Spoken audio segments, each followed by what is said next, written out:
Hello everyone, good evening. So today we will start with a new chapter of economics class. This is class 11. Okay.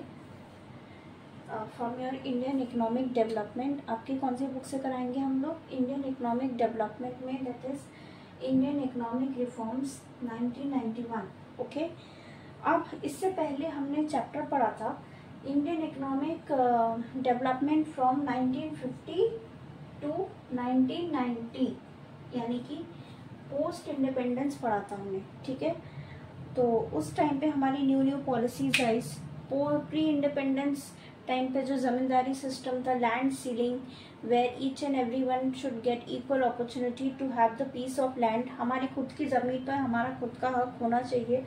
तो ये सारी चीज़ें हमारी 1950 से 1990 के बीच में हुई. फिर उस टाइम पे 5 ईयर प्लान स्टार्ट हुए आपके, वेयर वहाँ पे हम लोगों को मॉडर्नाइजेशन कैसे आना चाहिए, means upgraded new instruments, industrial sector and service sector का सेटअप बढ़ता गया. ओके. वी वर स्लोली, मतलब हम लोग क्या कर रहे थे, स्लोली हम लोग सेल्फ रिलायंस की तरफ जा रहे थे. Like we were not relying upon other countries to get imported food और फिर हम उसको खाएंगे. हम खुद के देश में खुद के ग्रेन्स एंड क्रॉप्स को, फूड ग्रेन्स को उगाना स्टार्ट कर रहे थे with new type of advance technology, new fertilizers. नए फर्टिलाइजर्स से हमारे एग्रीकल्चर में भी बहुत अच्छा ग्रोथ हो रहा था. ठीक है. और इससे पहले हमने प्री इंडिपेंडेंस एरा पढ़ा था जब ज़मींदारी सिस्टम थे. एंड वहाँ उस टाइम पे थोड़े बहुत जैसे 2-3 इंडस्ट्रीज से, जैसे कॉटन एंड जूट, धीरे धीरे आपके प्लांट इंडस्ट्रीज जैसे your steel and iron industries भी सेटअप हुए. ठीक है. बट अब हम यहाँ आएंगे. यहाँ न्यू जो चैप्टर है आपका, this is chapter 3. Okay. Indian economic reforms. अब हम 1991 एंड आफ्टर दैट उसकी बात करेंगे. मतलब 1991 के बाद क्या स्टार्ट हुआ. तो मेन जो हमारा यहाँ पे था, जो ये न्यू, यहाँ पे क्या हुआ, सारी इकोनॉमिक रिफॉर्म्स नई हो गई, एकदम सारी न्यू हो गई. क्यों? हम लोग क्राइसिस में जा रहे थे धीरे धीरे.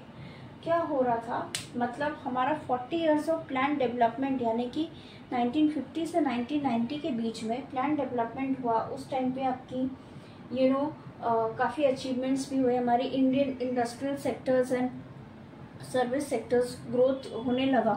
But side by side you can see still हमारा कंट्री जो है वो एग्रीकल्चर सेक्टर पर 80% रिलाई कर रहा था.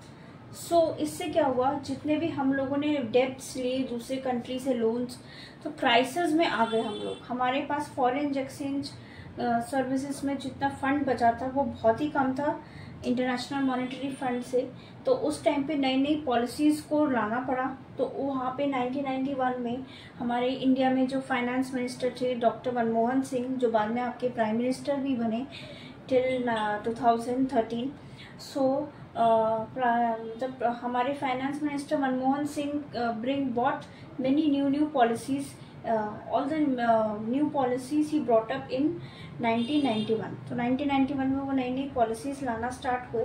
और यहाँ पे क्या हो रहा था, क्योंकि मेजर सेगमेंट हमारा एग्रीकल्चर पे रिलाई कर रहा था, तो उसमें जो बैलेंस ऑफ पेमेंट, इसके बारे में आप मैक्रो इकोनॉमिक्स में पढ़ोगे, भी एक चैप्टर है आपका, जो आपका बैलेंस ऑफ पेमेंट है. बैलेंस ऑफ पेमेंट में हम लोग क्या देखते हैं कि हमारे दूसरे कंट्री से कितना आपका इंपोर्ट हो रहा है और हमारे कंट्री से कितना एक्सपोर्ट हो रहा है. तो इसका जो बैलेंस ऑफ पेमेंट होता है, ठीक है, उसको मेंटेन करना बहुत ज़रूरी है. तो क्या हो रहा था, इंट्रोडक्शन इन द कंट्री, फिर इसके बाद unit is an appraisal of the reform process and is implications for India. ठीक है. तो इस टाइम पे न्यू जो पॉलिसीज इम्प्लीकेट हो रहे हैं, उसका जो मेन पार्ट जो उसका चैप्टर में हम हाईलाइट करेंगे वो है आपका प्राइवेटाइजेशन,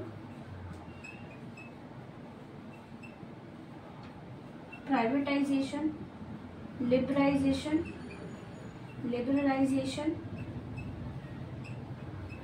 एंड ग्लोबलाइजेशन. ठीक है.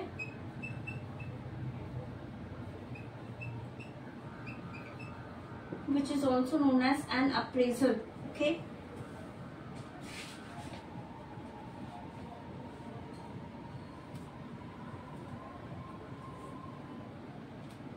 ये तीन हमारे main, these are the main part of an appraisal where we will talk about your economic reforms. ठीक है.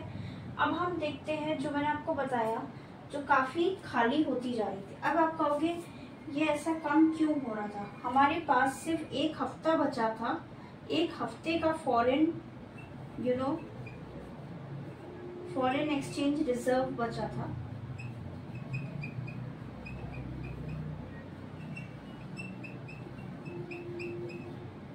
और सबसे पुअर फैक्टर क्या था जिसकी वजह से हम लोग इस स्टेज पर आ गए, जो हमारी क्राइसिस स्टार्ट हो गई, इसके हम लोग सबसे ज्यादा पुअर मैनेजमेंट जाता है आपका पब्लिक सेक्टर का, यानी कि हमारे गवर्नमेंट के सेक्टर का आपके पब्लिक सेक्टर को जाता है. ओके. फाइनेंशियल क्राइसिस जो हमारा 1980 से ही स्टार्ट हो गया था.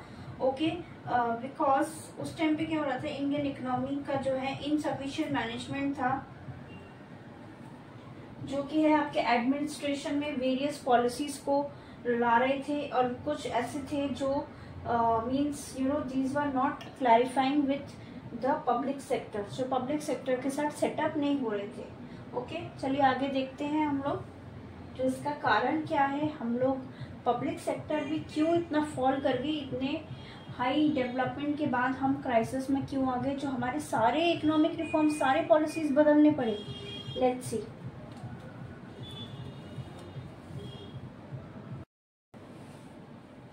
ओके. सो जैसा कि हम इसके बैकग्राउंड में जाते हैं, जो आपका फाइनेंशियल क्राइसिस अकर क्यों हुआ, why did the financial crisis occur. Okay. during those 40 years of development we overcome many of the hardships, मतलब जैसे कि stagnation and बहुत सारी चीज़ों से हम overcome भी किए. फिर इसके बाद हम crisis में क्यों आए. So it started from mainly 1980s. Inefficient management था पब्लिक सेक्टर का. ठीक है. बहुत ही पुअर मैनेजमेंट था आपका पब्लिक सेक्टर का. जनरली क्या होता है, हमारा जो एडमिनिस्ट्रेशन है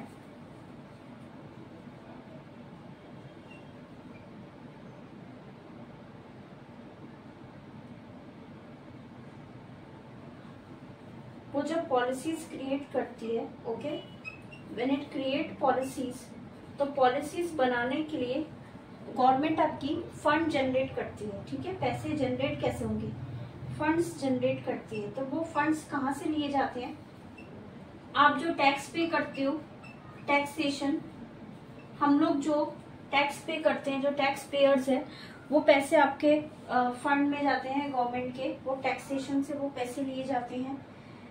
देन बहुत सारे सोर्सेज हैं. और जैसे running of public sector enterprises, कुछ गवर्नमेंट सेक्टर की कंपनीज हैं, उनसे भी हमारा फंड जनरेट होता है. फिर क्या हो जाता है, जब हमारा इनकम जो आ रही है कंट्री का, पर कैपिटा इनकम जो है, वो आपका एक्सपेंडिचर जब इनकम से ज्यादा हो जाता है. ठीक है. एक्सपेंडिचर जब गवर्नमेंट से आपका ज्यादा इनकम से ज्यादा हो जाता है, तो गवर्नमेंट कुछ पैसा बोरो करती है एज अ लोन, और you can say finance from the bank, तो उसको हम लोग डेफिसिट बोलते हैं. ठीक है. गवर्नमेंट से लेती है वो, दैट इज डेफिसिट. एंड कभी कभी हम फॉरेन बैंक से भी पैसे लेते हैं, बोरो करते हैं, उधार लेते हैं फ्रॉम फाइनेंशियल इंस्टीट्यूशंस. ठीक है. Financial institutions. ये जो मैं आपको कहानी बता रही हूँ, आप सोचेंगे मैम ये कहानी क्या है.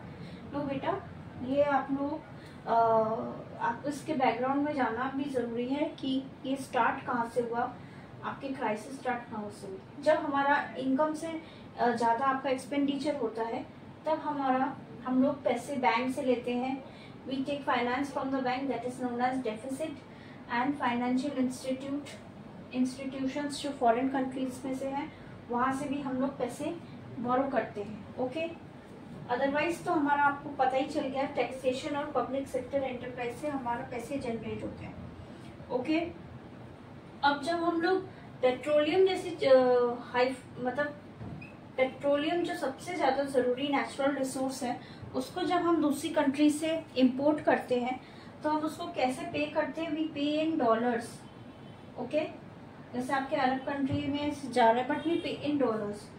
अब हम उस पैसे को अर्न कैसे करते हैं? जो हमारे फंड से पैसा गया है पेट्रोलियम को खरीदने में, ठीक है, व्हाट डू वी डू? तो जब हमारा पेट्रोलियम को खरीदने में जो पैसा गया, we earn from the export of the goods from our country. जितना भी हमारे देश से दूसरे देश में एक्सपोर्ट हो रहा है, सामान निर्यात हो रहा है, सो उससे जितना हम लोग कमाते हैं, that we keep in our funds, उसको हम लोग फंड्स में रखते हैं। बट स्लोली एंड ग्रेजुअली क्या होने लगा, उस टाइम पे क्या थे, रेवेन्यूज जो पैसा आपका आ रहा था वो बहुत लो थे। ओके, तो गवर्नमेंट मिसमैनेज कैसे कर रही थी? मिसमैनेजमेंट हुआ कैसे? गवर्नमेंट ऐसी चीजों पर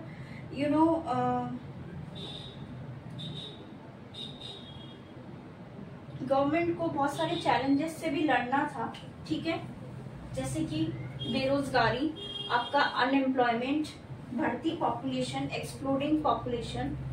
आपके गवर्नमेंट को बहुत सारी चीजों से हमें चैलेंजेस भी करना था, बट इतना रेवेन्यू लो हो रहा था आपका। Okay, explosive population, then unemployment,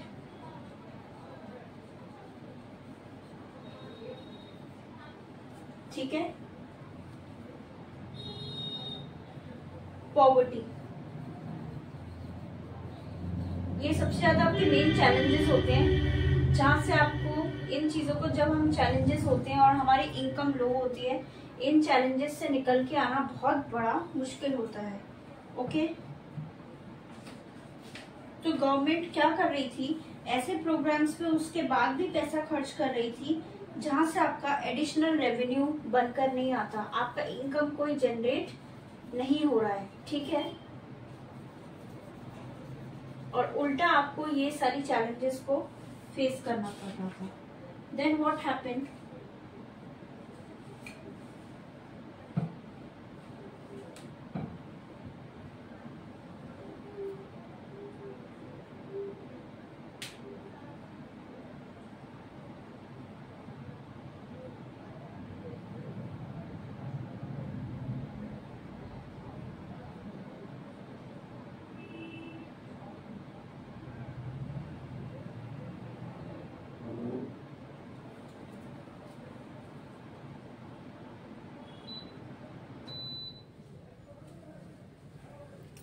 अब आपका क्या हो रहा था, इंपोर्ट जो है वो काफ़ी हाई रेट पे हो रहा था, और क्योंकि हमारा रेवेन्यू लो था और फिर हम लोग को इतना चैलेंजेस फेस करना था, सो गवर्नमेंट से वैसे ही हम लोग इतना बोरोड कर चुके थे for foreign exchange. Even foreign exchange जो है आपका, फॉरेन एक्सचेंज से भी आप लोगों को, हम लोगों ने पैसे बोरो किए दूसरे कंट्रीज से, वो बड़ा मुश्किल हो रहा था उसको मैनेज करना। देन बिकॉज गवर्नमेंट का मिसमैनेजमेंट ये हो रहा था, वो डिफेंस और बाकी सेक्टर्स में लगा चुकी थी, और बाकी जो और भी हमारे सेक्टर्स थे उन पे नहीं लगा रही। जैसे आपका एनसीईआरटी बुक में देखिए, the income from public sector undertakings was also not very high to meet the growing expenditure. At times are foreign exchange borrowed from other countries. Foreign exchange जो हमने दूसरी कंट्री से बोरो किए थे, international financial institution, was spent on meeting consumption needs. फिर कोई ऐसा attempt नहीं बनाया गया to reduce such profligate spending, not sufficient attention was given to boost exports to पे फॉर द ग्रोइंग इम्पोर्ट्स। अब भाई बाहर से तो हमारे कुछ ऐसी इम्पोर्टेंट रिसोर्सेज हैं जिनको हम लोग खरीदते हैं, जैसे मैंने आपको पेट्रोलियम के बारे में समझाया भी, और एक्सपोर्ट से भी जो हमारा एक्सपोर्ट हो रहा था उससे भी हमारा इतना नहीं अर्न कर पा रहे थे to meet all the challenges और all the expenses in our country. We were going towards financial depth, हम उधार की तरफ जाते जा रहे थे। Okay, in late 1980s government expenditure began to exceed its revenue by such large margins. इतने लार्ज मार्जिन से रेवेन्यू बढ़ाया गवर्नमेंट ने। Meeting the expenditure through borrowings became unsustainable, मतलब अब उसको हम रख नहीं सक रहे थे। Sustainable development means we can sustain for future, मतलब फ्यूचर जनरेशन के लिए जिन चीज़ों को हम प्रिजर्व करते हैं वो भी प्रिजर्व नहीं कर पाएंगे, और वो लिमिट से बाहर आपका जा रहा था। ओके, इतना रेवेन्यू बढ़ाने के बाद भी we were not able to cope up with the expenditure. Prices of many, मैंने भी आपको बताया, price of many essential goods rose sharply, चीज़ों के दाम बढ़ने लगे, महंगाई होने लगी। Okay, imports grew at a very high rate without matching the growth of exports. बाहर कंट्रीज के इम्पोर्ट्स और इधर एक्सपोर्ट्स की बात करें तो एक्सपोर्ट्स के ग्रुप से उनका rate of price was not matching, they grew at a very high rate and without matching with our exports. Okay, हमारे एक्सपोर्ट से उनका पैसे का रेट मैच नहीं कर रहा था। As pointed out earlier, foreign exchange reserves declined to a level that was not adequate। मतलब जो फॉरेन एक्सचेंज रिजर्व थे, जो हमारे, मैंने आपको पहले ही बताया, एक हफ्ते का सिर्फ बचा हुआ था, उसको फिर फिर क्या हो रहा था, that was not adequate to finance imports for more than 2 weeks, not sufficient foreign exchange to pay the interest needed to be paid to the international lenders. बाहर से जिन लोगों से हम लोगों ने बोरो किया फ्रॉम द फाइनेंशियल इंस्टीट्यूशन, उनको पैसा रीपे करना भी बड़ा मुश्किल हो रहा था। एंड नो कंट्री और international funder was willing to lend India. और बाकी एक टाइम के बाद किसी country outside any country was not able to give the hand to us. हमको हाथ बढ़ाने के लिए कोई नहीं बढ़ रहा था आगे कि इनको हम लोग उधार दे सके, that any country would lend India. फिर इंडिया ने किसको अप्रोच किया, International Bank for Reconstruction and development. Okay, ये बहुत इम्पोर्टेंट है। जब आप हमारे दूसरे कंट्रीज को नहीं मिल रहा था, हम लोग कंट्रीज से हेल्प नहीं मिल रहा था, सो इंडिया अप्रोच्ड, इसको हम लोग फुल फॉर्म लिखेंगे, that is International bank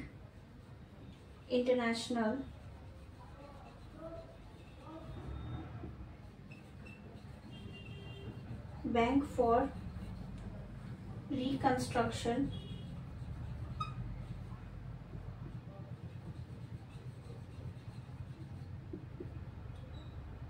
and development.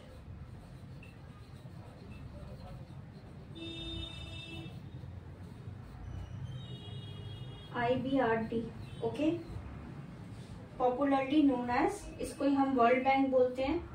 मैंने आपको बताया था हम फॉरेन कंट्रीज से फंड लेते हैं, वो IMF से लेते हैं।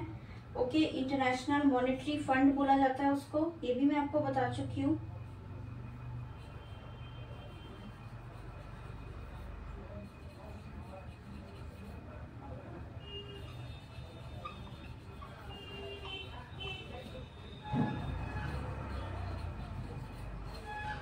इंटरनेशनल मॉनेटरी फंड, ओके, और वर्ल्ड बैंक को हमारा दूसरा नाम है IBARD, that is International Bank for Reconstruction Development. इनको अप्रोच किया हमारे इंडिया ने, okay, and receive $7 billion as a loan to manage the crisis. भाई 2 हफ्ते का बचा था, अब आगे भी तो हम लोग अगर इस चीज से आगे बढ़े, इनकम करें, उसके लिए हमें टाइम लगेगा, फिर हमको तो लोन चाहिए। हमको IMF के द्वारा लोन मिला एंड वी रिसीव्ड $7 billion, हमको $7 billion मिला as a loan to manage the crisis. For availing the loan, international agencies expected India, अब international agencies expected India to liberalize and open up the economy by removing restrictions on the private sector, reducing the role of government in many areas and remove trade restrictions between India and other countries. Because of this, अब ये जब हम लोगों ने, हमको loan offer हुआ बाहर से, अब फॉरेन कंट्रीज ने मतलब परस्यू किया हमारे देश को। अब धीरे धीरे आप लोग प्राइवेटाइजेशन की तरफ बढ़े, जहाँ से हमारा ये प्राइवेटाइजेशन वर्ड आया है कि सब कुछ पब्लिक सेक्टर्स पे ना रखे, कुछ चीज़ें रेस्ट्रिक्शन हटाकर हम लोग पब्लिक सेक्टर से हटकर प्राइवेट सेक्टर्स में दे, और ट्रेड पॉलिसीज जो है दो देशों के बीच में, और हर देश के बीच में जो हमारी ट्रेड पॉलिसीज में जो रेस्ट्रिक्शंस हैं उसको भी धीरे धीरे हटा दिया जाए। स्लोली एंड स्लोली उसको भी हम लोग रिमूव करना चाहते हैं। सो यहीं से हमारा शुरू होता है प्राइवेटाइजेशन, जहाँ प्राइवेट सेक्टर्स को बहुत सारे चीज़ों में हक मिला काम करने के लिए. Okay, now see, India agreed on the conditionalities of World Bank and IMF and announced the new economic policies, जिसको हम नेप भी बोलते हैं. ओके, यहाँ पे आपके जो आपकी 91 से स्टार्ट हुई, which was known as new economic policies. New economic policies. Okay, NEP. We call this as NEP. Okay, ये हमारी स्टार्ट हुई after persuaded by IMF and World Bank. World Bank और IMF से परसुइंग होने के बाद हमारी कंट्री में न्यू पॉलिसीज की शुरुआत हुई. Okay, the NEP consisted of wide ranging economic reforms. The thrust of the policies was towards creating a more competitive environment in the economy and removing the barriers to enter the growth of the firms. और जाके हम लोग multinational companies के साथ involve हुए धीरे धीरे 90s में. ओके, फिर रेस्ट्रिक्शंस जब हटे दूसरे देशों से, तो फिर हम लोग क्या हुआ, यहाँ पर हम लोग मोर कंपटीशन लाने की कोशिश कर रहे थे अपनी इकोनॉमी में, हमारे अर्थव्यवस्था में. Okay, by removing the barriers to entry the growth of the firm. बहुत सारी बैरियर्स थी, रुकावट थी, जिनको हटाना बहुत ज़रूरी था ताकि हम आगे आने वाले टाइम में ऐसे क्राइसिस को फेस ना करें. Okay, this set of policies can broadly be classified into 2 groups. Okay, इनको 2 ग्रुप्स में ब्रॉडली क्लासीफाई किया गया. The stabilization measures and the structural reform measures. Stabilization measures and structural reform measures, 2 type में आपको classify किया गया इन reforms को. ठीक है, new economic reforms, new economic reforms को क्लासिफाई किया गया. Stabilization measures, stabilization measures. Okay, and structural reform measures.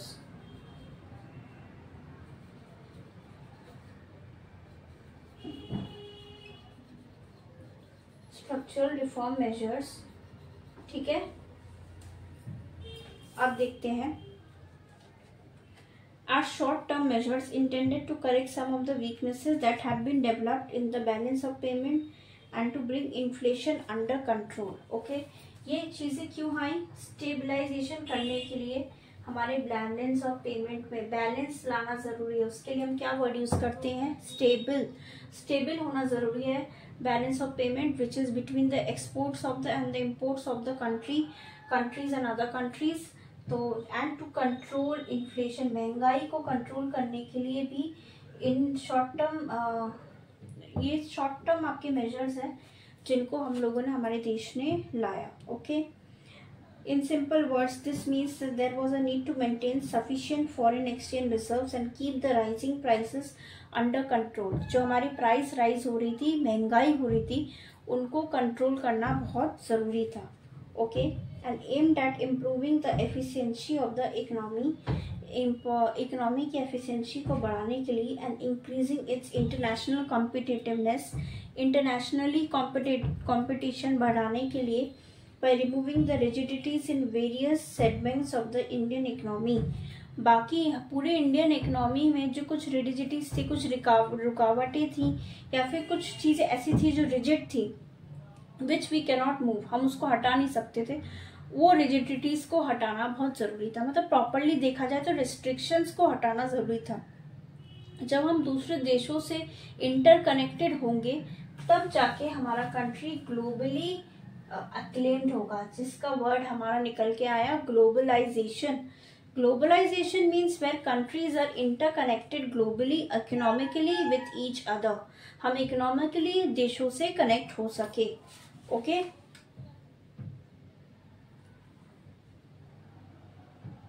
The government initiated a variety of policies which fall under 3 heads, that is, जो मैंने अभी आपको समझाया, liberalisation, privatisation and globalisation.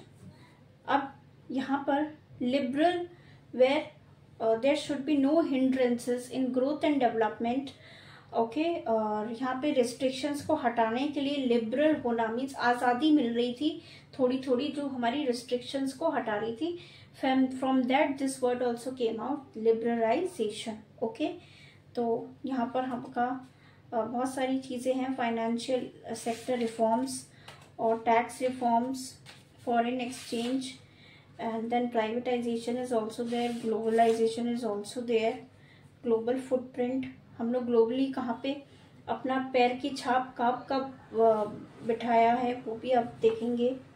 Okay, चलिए इसको हम लोग आगे पढ़ेंगे.